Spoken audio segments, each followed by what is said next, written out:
return to that news I brought you just a short while ago, coming out of Moscow, and the comments from Vladimir Putin accusing Ukraine of choosing terror over peace. They're playing a dangerous game after Russia's FSB security services had thwarted what they say were a series of armed Ukrainian raids on parts of annexed Crimea. So those are the allegations from Vladimir Putin. Let's head straight to Kiev, talk to our correspondent Tom Burridge, who is there for us. And Tom, the reaction there from Ukraine, first of all, to those accusations from Vladimir Putin. Well, Ukraine has rubbished the whole story from the Russian side. I mean, let's just take you back to the very few definitive facts that we have on this, Matthew. What happened at the weekend, we can say for certain, was that the crossing point, one of the main crossing points at least, between Crimea, controlled by the Russians, of course, since it was annexed 2 and a bit years ago, and mainland Ukraine was closed. That crossing point was definitely closed. Both sides agree on that. Soon afterwards, the Ukrainians started saying that Russia was carrying out a build-up of military equipment and soldiers in northern Crimea, so close to the crossing line between mainland Ukraine and Crimea. Now, today, essentially the FSB, the Russian State Security Service, has come out and with a very strongly worded statement accusing the Ukrainians of essentially sending a sabotage team, the Ukrainian Special Forces, into Crimea to attack what it alleges were targets, infrastructure targets. And the FSB claims that one of its agents was killed in a firefight. And it also claims that there was fighting between the Ukrainians and the Russians the following day, and one Russian soldier was killed. That's why we've had such strong language from Vladimir Putin. But essentially, the Ukrainians are saying this whole story is a fake. And one Ukrainian official saying, well, we do not believe that we will retake Crimea, control of Crimea, by force, so we have no rationale for sending in such an attack. Whether fake or otherwise, the comments from Vladimir Putin about going forward are concerning, because he's described this as stupid and criminal, but then goes on to say, and therefore there's no point in holding planned talks on any sort of peace process. So that is a blow going forward. That's right. The Ukrainians just in the last couple of days were touting the fact that on the sidelines of the G20 coming up, Ukraine and Russia, France and Germany, the Normandy Four so-called, in the sort of context of the wider sort of peace negotiations over eastern Ukraine, were due to take place. Now Russia, Vladimir Putin saying that's impossible, coming out with some very, very strong language. And I think, you know, people around the world, in Western capitals too, their ears will be pricking up at the sound of Vladimir Putin's language, saying that Ukraine has chosen terror over peace, and saying that America and Europe should now bring its influence to bear on Ukraine for this alleged action at the weekend. Now, you're right. Whether it's true or not, we cannot say. But essentially it is worrying, and it is very, very strongly worded statement from Vladimir Putin. Remember, there are Russian parliamentary elections later in the year. There has been an escalation in the east of Ukraine recently, but nothing beyond what we've seen, the type of escalations that we've seen on a fairly regular basis in the east of Ukraine between Russian-backed separatists and the Ukrainian military. So no huge change on the ground there. And it's, I mean, to be honest, I think most analysts around the world, in particular in Western capitals, will be scratching their heads at the moment. What does this mean? What does the events of Crimea, all the sort of murkiness around it mean? And what does this very, very strong statement from Vladimir Putin, quite an aggressive statement, it will be perceived here in Ukraine, what does it mean?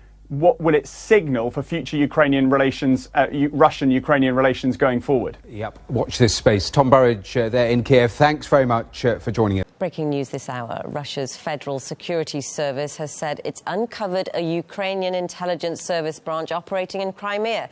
It's alleged the Ukrainian group has been involved in plotting terror acts on the peninsula. For more on this story, we're joined live now by RT's Emily Sue. Emily, can you give us the details on this? Nadira, Russia's Federal Security Service, or the FSB, has successfully intercepted and prevented 2 terrorist attacks in Crimea. According to the FSB, the terrorist groups were planning to target key infrastructure in Crimea in a bid to sabotage the ongoing preparations for the elections there. During the raids, 1 FSB officer and 1 Russian serviceman was killed. as the both sides exchanged gunfire. And at the site of those raids, they were able to uncover explosives and ammunition, including grenades.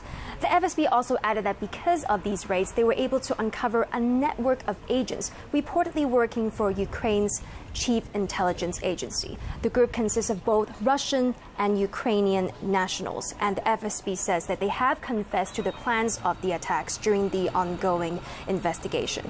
Perhaps a significant note that I want to point out is that according to the FSB, one of the suspects arrested and identified is an officer working for Ukraine's defense ministry. And over the past hour, we've learned that Ukrainian authorities have dismissed the allegation, describing it as a provocation. Meanwhile, Russia has tightened security across the peninsula, particularly at its border with Ukraine. RT's Emily Sue there with that update.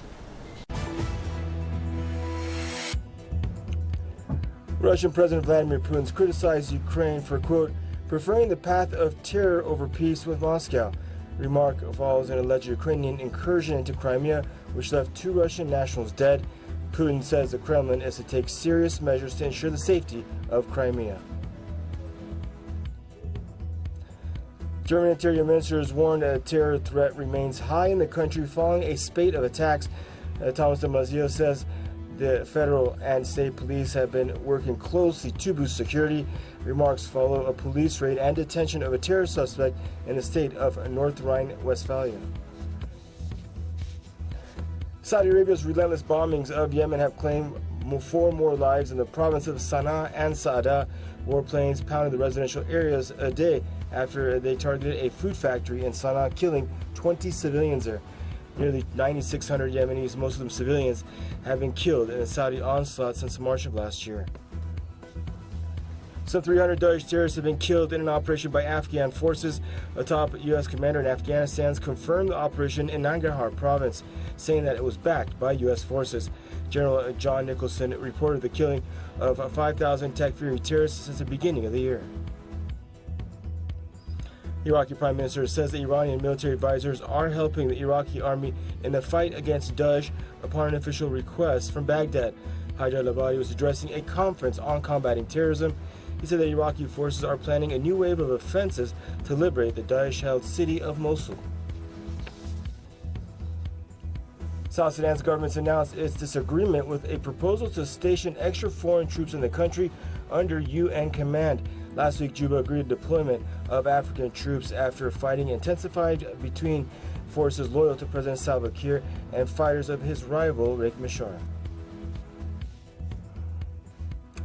An opposition lawmaker in Kosovo has disrupted a parliamentary session by setting off a tear gas. Incident happened just before a vote on a border demarcation agreement with neighboring Montenegro. Votes have been postponed until Thursday. Opposition has threatened to stop the vote that is, by all means. And at least 4 people have been killed by forest fires that have been raging for a 3rd day on the Portuguese island of Madeira. The fires, set off in a summer heatwave, have destroyed dozens of homes and a 5-star hotel and forced hundreds of people to flee the area.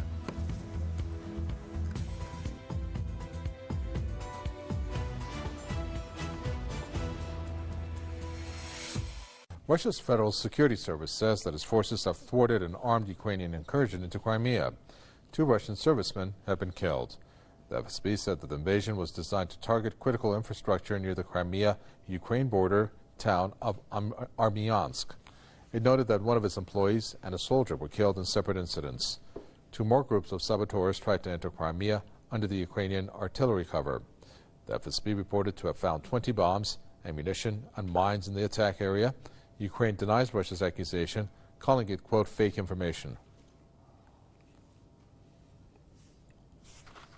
John White is a journalist and political commentator who joins us to tell us more about this. Well, John White, first of all, you're having a claim made by Russia of which Ukraine has denied. Do you think that Russia would have any reason to fabricate such a story? Absolutely not. I really believe the veracity of the Russian story, the Russian claim to have uncovered this attempted incursion and terrorist operation in Crimea. It's a very, very serious development, and from it arises a number of very, very serious questions, because it seems highly unlikely that Ukrainian military intelligence or special forces would undertake such an action without the backing of the West. So it raises a question as to what extent Western intelligence services, special forces or military were involved in this attack. And it really, when it comes on the back of a summer of provocations of Russia vis-à-vis NATO exercises across Eastern Europe and the increased presence of NATO troops, it is a very, very serious development, and I don't think we've heard the last of it. I think there's much more to be revealed. So do you think that it would be a possibility for the West, in particular, we could point the finger to the United States, to want to keep this conflict going, and perhaps these types of moves would then give it that continuity? Yes, I think the West is embarked on a campaign to ramp up pressure on Russia. I mentioned the increased presence of NATO troops in Eastern Europe. We saw the missile defence shield, which has been deployed in Romania and went operational in May. And, basically we're seeing a recrudescence of the Cold War strategy of the West, of containment, trying to place a military cordon sanitaire around Russia to try, as I say, to strangle it, essentially, and I think, to ramp up internal pressure in Russia to try and encourage the development of an internal opposition to Putin's government. We've got the sanctions that are ongoing, and it's also significant that this operation has been uncovered at a time when Russia has effected rapprochement with the Turkish government. And I wonder to what extent this may be a factor, given that Turkey was a key NATO ally in the Middle East and is now very, very much disenchanted with the West. And we're hearing talks that it's talking about the possibility of exiting NATO because of what it believes to have been the West's involvement in the coup that was attempted there recently. Very well, thank you for that. John White, journalist and political commentator from Edinburgh.